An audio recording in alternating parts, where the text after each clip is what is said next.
Hi friends, this is Hema. Welcome back to our channel utipz.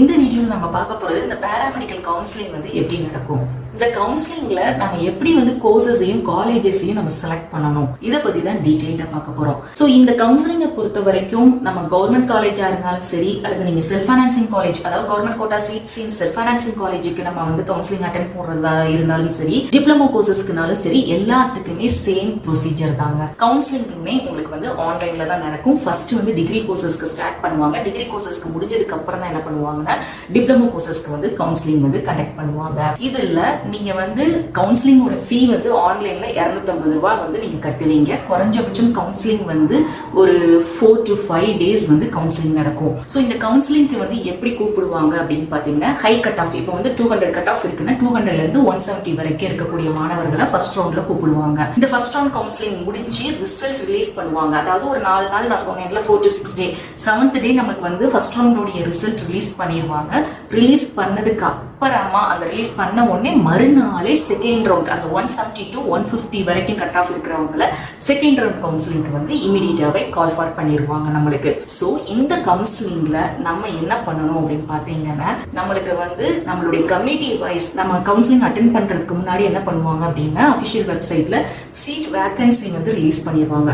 என்னென்ன காலேஜுக்கு community wise எவ்வளவு seeds இருக்கு அப்படிங்கிறத அதை கண்டிப்பா நம்ம என்ன பண்ணணும்னா அதை பார்த்து வச்சுக்கணும். அதை நம்ம வந்து ஃபர்ஸ்ட் ஒரு ரஃப் ஹோம்ஒர்க்கா அதை வந்து நம்ம என்னென்ன கோர்சஸோ அதுக்கு வந்து நம்ம கம்யூனிட்டிக்கு எவ்வளவு சீட்ஸ் இருக்கு அப்படிங்கிறத தெளிவா நம்ம வந்து அதை ஒர்க் அவுட் பண்ணிட்டு நம்ம கவுன்சிலிங் வந்து அட்டென்ட் பண்ணணும். இப்போ எக்ஸாம்பிளுக்கு நீங்க வந்து பிஎஸ்சி நர்சிங் வந்து ஃபோக்கஸ் பண்றீங்கன்னு வச்சுக்கோங்க. பிஎஸ்சி நர்சிங்க்கு மொத்தமா நம்மளுக்கு மொத்தம் 6 கவர்மெண்ட் காலேஜஸ் இருக்கு, நிறைய செல்ஃப் ஃபைனான்சிங் காலேஜஸ் இருக்கு. இல்ல மேம் நம்ம கவர்மெண்ட் காலேஜ் மட்டும் தான் நான் ஃபோக்கஸ் பண்றேன் அப்படின்னு இருந்தீங்கன்னா இந்த 6 கவர்மெண்ட் காலேஜுமே நீங்க என்ன பண்ணணும்னா அப்ளை பண்ணணும். இதுல ஃபர்ஸ்ட் பிஎஸ்சி நர்சிங் கோர்சஸ்ல பிஎஸ்சி நர்சிங் கவர்மெண்ட் காலேஜ்ல உங்களுக்கு ஃபர்ஸ்ட் என்ன காலேஜ் பிடிக்குது. இப்போ மெட்ராஸ் மெடிக்கல் காலேஜ் பிடிக்குது அப்படின்னா மெட்ராஸ் மெடிக்கல் காலேஜ், அடுத்து ஸ்டான்லி, இந்த மாதிரி உங்களுடைய விருப்பப்பட்ட college first second third fourth fifth சிக்ஸ்த்னு நீங்க வந்து அப்ளை பண்ணணும். இதுல நான் மெயினா சொல்றது ஒரே ஒரு கோர்ஸ் மட்டும் நீங்க செலக்ட் பண்ணாதீங்க. எத்தனை கோர்சஸ்னாலும் இதுல செலக்ட் பண்ணலாம். அதாவது இந்த கவுன்சிலிங்ல நீங்க கட்ட போறது வெறும் 250 ரூபாய் மட்டும்தான். இதுல நீங்க எத்தனை கோர்சஸ் எத்தனை காலேஜஸ்னாலுமே நீங்க வந்து அப்ளை பண்ணலாம். நிறைய ஸ்டூடெண்ட்ஸ் கமெண்ட்ஸ்ல கேக்குறீங்க ஒரு காலேஜ்ல அத்தனை கோர்சஸும் அப்ளை பண்ணலாமான்னு கேக்குறீங்க. எஸ் அஃப்கோர்ஸ் நீங்க வந்து அப்ளை பண்ணலாம். அதே மாதிரி இப்போ ஒரு கோர்ஸ் வந்து நிறைய காலேஜஸ்ல இப்போ நர்சிங் சொன்னேன் பாத்தீங்களா, இதே மாதிரி பிபிடி எடுத்துக்கிட்டீங்கன்னா நம்மளுக்கு 4 கவர்மெண்ட் காலேஜ் இருக்கு.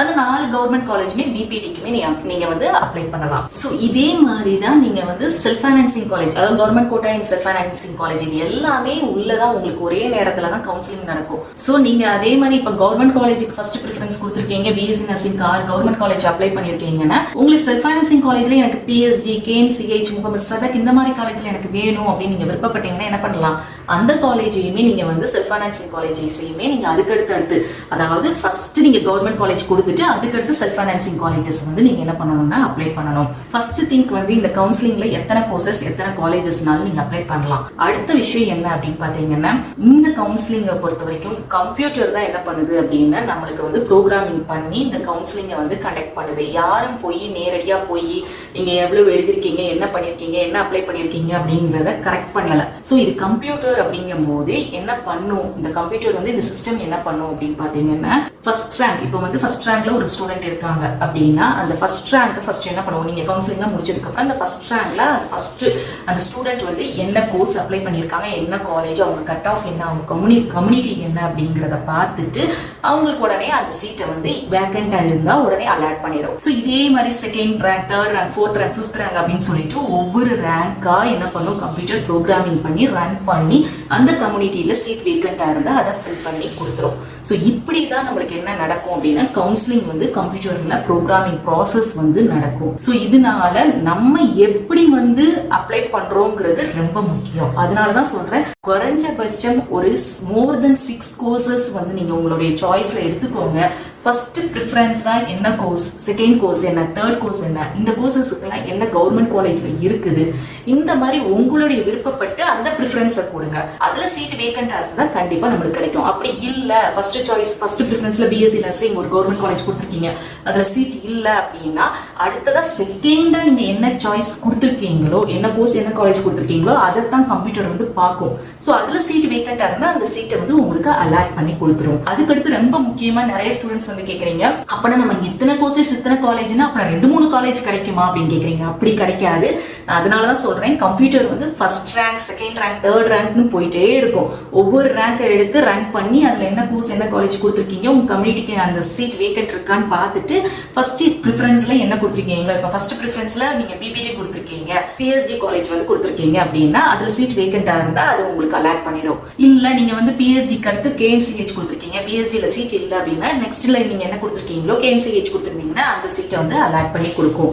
ஸோ இப்படிதான் உங்களுக்கு வந்து கவுன்சிலிங் வந்து நடக்கும். ஸோ திருப்பி இதுல வந்து நான் சொல்றது என்ன அப்படின்னா, மெயினா நிறைய கோர்சஸ் செலக்ட் பண்ணிக்கோங்க, நிறைய காலேஜஸ் செலக்ட் பண்ணிக்கோங்க. அதுல ஃபர்ஸ்ட் சாய்ஸ் என்ன, ஃபர்ஸ்ட் ப்ரியாரிட்டி, ஃபர்ஸ்ட் ப்ரிஃபரன்ஸ் உங்க கோர்ஸ் என்னது, அதுக்கு அதே மாதிரி கோர்ஸ் செலக்ட் பண்ணும்போது காலேஜ் என்னது, இந்த மாதிரி நீங்க கொடுத்தீங்கன்னா நம்மளுக்கு கண்டிப்பா சீட்டு கிடைக்கிறதுக்கு நிறைய வாய்ப்புகள் இருக்குது. இது எப்படிங்கிறது உங்களுக்கு டெமோ வீடியோவாகவும் உங்களுக்கு வந்து அப்லோட் பண்றேன். தேங்க்ஸ் ஃபார் வாட்சிங்.